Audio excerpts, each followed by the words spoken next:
In today's tutorial, I'm going to cover JavaScript primitives and their object equivalent. This is a concept not fully understood, even by those who have been in JavaScript for a while. So let's take a look. Welcome to another tutorial from All Things JavaScript. As I always say, make sure to click that bell button and subscribe. If you'd like to support what I'm doing, there are a number of different ways you can do that. In the description section, I provide a link to my courses if you'd like to dig deeper.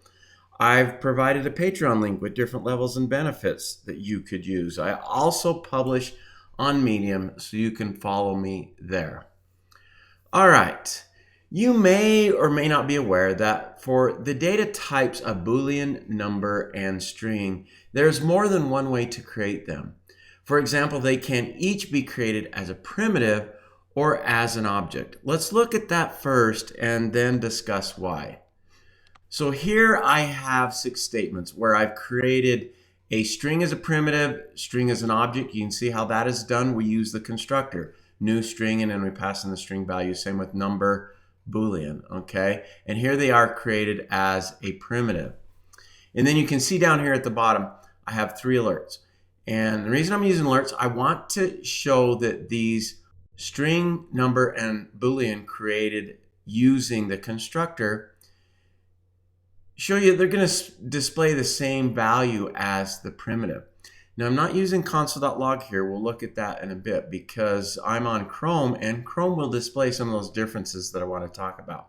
So first, I want to show that in many of the general uses in JavaScript, they are the same. So let's go ahead and look at that. So if I refresh this, I get this alert, and there's the string value.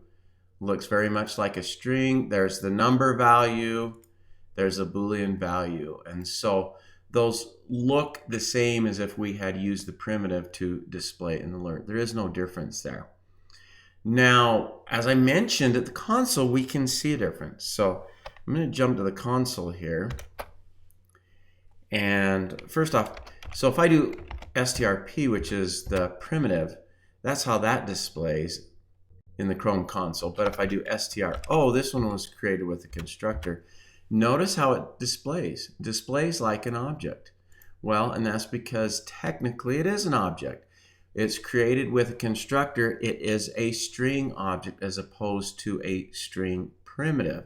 And the same would be true for the Boolean object. You see that there, or the number object. Okay. Now something else to look at. If I take this string primitive, they have the same value, but as you'll see here, they're not equal to one another because one's a primitive and one's an object. And sometimes this confuses people that are getting into JavaScript. They've created what they think is a string and they check it against another string that has exact same data, but they're not equal to. Well, and if one is created as an object, then that's why. Because technically they aren't equal. One's an object, one is a primitive. Now, why both? Well, that's what I want to get into. And one way to do that is I'm going to open up the string object here. You can see how it identifies every character with an index. That would allow us to access every character using square brackets. And you can also see some other things on here. If I open up the prototype, there is access to a number of different methods.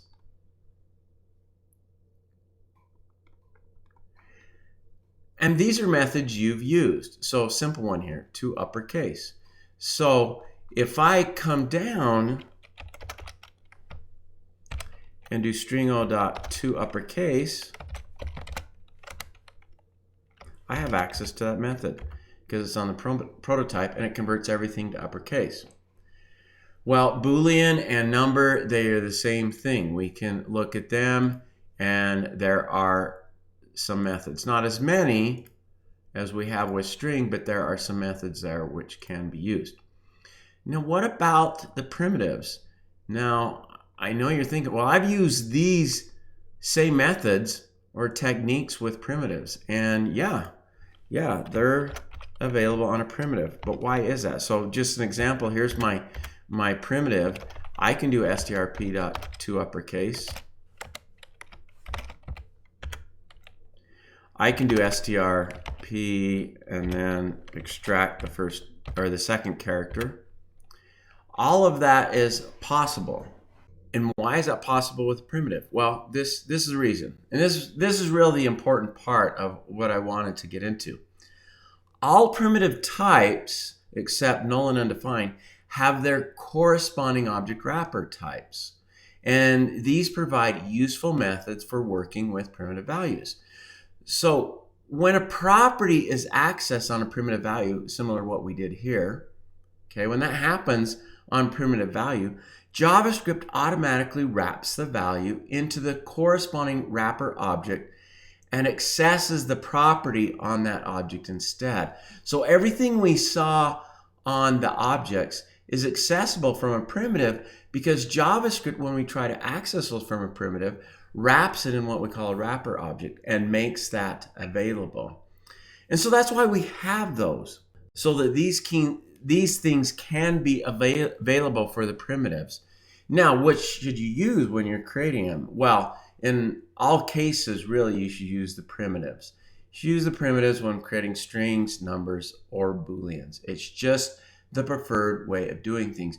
But now you can understand why, even though it's a primitive, we have access to methods and we can do some other things with it. All right, I hope that was helpful. Now, if you're looking for more JavaScript content, remember the discount links to all my courses in the description section. I've got a brand new course that is getting great reviews, and you can click the bell button to be notified about new releases. I release new tutorials as often as I can. And once again, thanks for watching.